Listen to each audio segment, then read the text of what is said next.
Yeah. So now there's actually a question as to whether or not Taylor Heinicke continues to be the starting quarterback. What is the question? You just beat the Eagles. I don't care how healthy Carson Wentz is. Heineke's the guy, and I know they made the investment. You got to justify the investment. Baloney. You're trying to win football games. Heinecke is the guy. Yeah. How's it even an issue for debate, Chris? No, I would agree with you there. I feel bad for Carson Wentz because a little bit what we always talk about has happened here, right? He got hurt, and they were like, whoa, we don't have the big soldier that can stand in the pocket and throw the ball, so we got to get better at the run. We got to start having people flying around doing this and this and this and this to help him out. And I do feel bad for him. He didn't have the luxury of pass protection or a run game when he was playing. Now they can kind of do that. So I that's where I feel for him. But, yeah, you're right, Mike. There's no doubt about it. I mean, they've won 3 out of 4 with Heinecke. They have. They should have beat Minnesota. They outplayed Minnesota. He made a critical mistake at the end and threw a bad interception that let your squad back in the game there. But I don't think there's any doubt here. And two, he provides an energy, and almost, I think, because of his skill set, makes them play a style of football that's best for their football team, where they know they can't just rely on him to throw it 45 times a game. So it forces them to kind of play through their defense a little bit more, and let's play the clock management game, and then we'll take a tactical shot after we've thrown the ball short and run the ball. Oh, now we got Terry McLaurin one-on-one, and I'll throw the ball up, and he'll go get it. Boom, on the money, right? So it's not like he's reinventing the wheel here. It's 211 yards. It's 1 interception. But it's grittiness. It's the style of play they play with him, and he's clutch, and he's got a pizzazz to him that you can tell the team definitely jumps onto. Hey, you know what? I don't want to be a narc here. Yeah. This video is awesome. They're putting the chains on him. But I think they got a little problem, Chris. I think the beer on the plane is going to be a problem for the Commanders.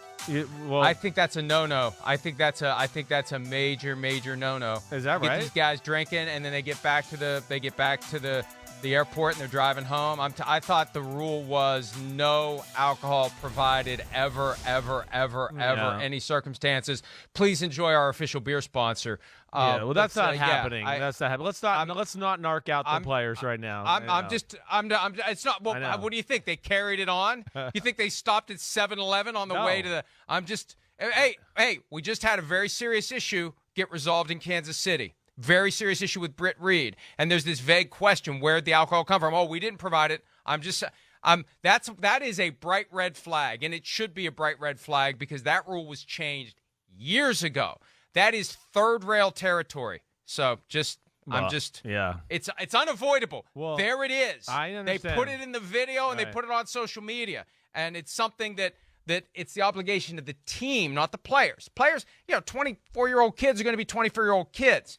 It's the obligation of the grown-ups in the organization, if that's indeed still the rule. I would think thing with Britt Reed was a horrifying situation, and they have a very, very bright line. Anyway, I'm just saying, I just saw it there. They popped it up. I'm looking for it, but I see a can of Busch Light. First, I'm saying, what the? I mean, sorry, but you can Busch upgrade Light, a little bit. not sponsoring PFT anytime soon. I know it is. It's part of football, really, a little that tradition there of a beer after the game and doing that a little bit. I don't think any team in football is listening to that damn rule, honestly. And I know I understand your concern. And certainly, the Kansas City issue is something there, too. A lot of guys, too, though, I will say, they have people that take them home from games when they land on nights like this. Damn, for a huge amount of my life, my wife was always there to get me on days like that. So I never drove home. So if I did have a beer or a drink, it didn't matter. Just to stick up for guys here. But you're right. That's. I'm not saying. I know I'm not you are. Saying it's a little dicey. Look, it's not. I'm just saying if the rule is in place and it's as bright of a line as I seem to recall that it was, it's on the organization to make sure this doesn't happen again. I don't know the specific contours of the rule, but that should be one of those. And this is the lawyer in me. You see something like that, and you understand how it can lead from here to here to here to here to here. I got you. It's I just have a vague recollection. There's and protecting everybody involved. If that's the rule, and this is one of the realities of putting these videos from the plane on social media. People are going to see things maybe they otherwise shouldn't see. to the extent there's any doubt within the locker room about Taylor Heinicke versus Carson Wentz, here's Terry McLaurin talking about the guy who led the Commanders to a win over the Eagles last night. He's been great for us since he's gotten here, honestly. I think he just prepares at a very high level. I know I said it time and time again, but he really plays like every play is his last.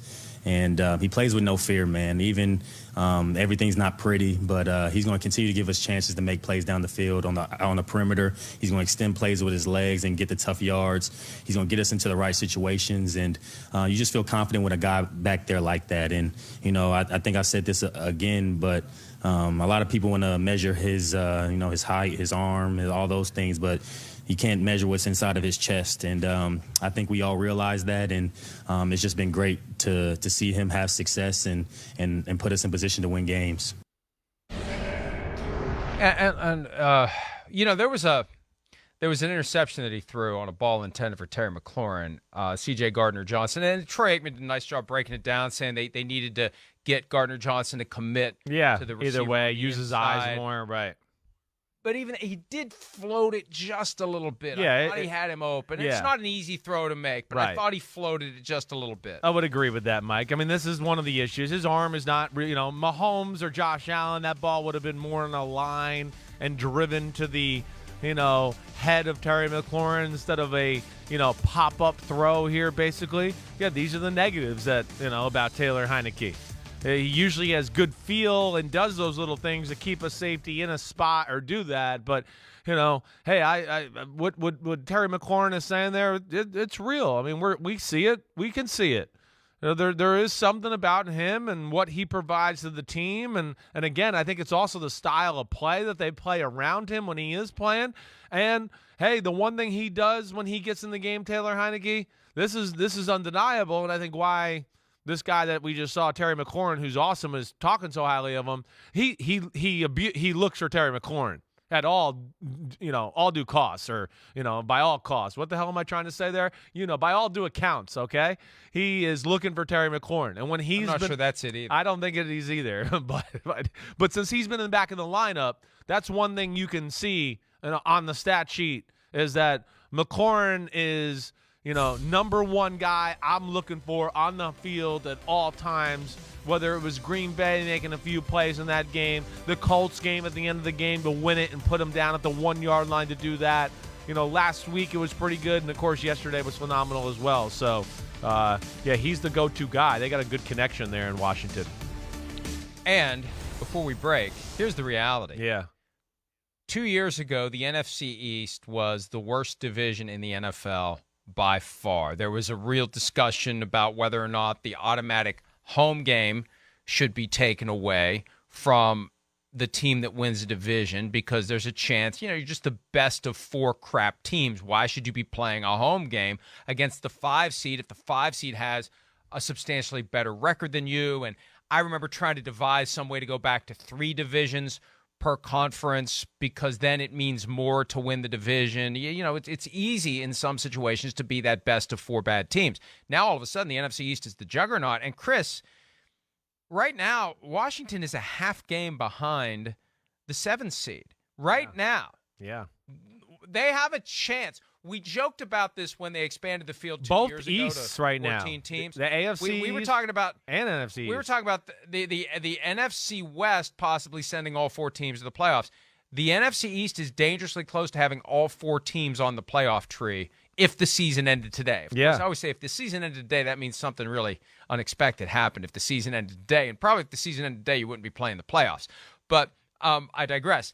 Right now, Washington is a half game away from being in that spot. And I'm looking at, the Seahawks, that loss to the Bucs. That just changes the vibe for them because now they may be in that scrum with the Commanders for the last playoff spot by the time. Yeah, that's right. They could lose their spot to San Francisco. And the door's open for Green Bay. Right. Green Bay's just a game behind, but Washington's got the tiebreaker over Green Bay. Right. Yeah, no, they're all going to be rooting for, the Cowboys, the 49ers, maybe the Giants to slip up to where they can get a chance here.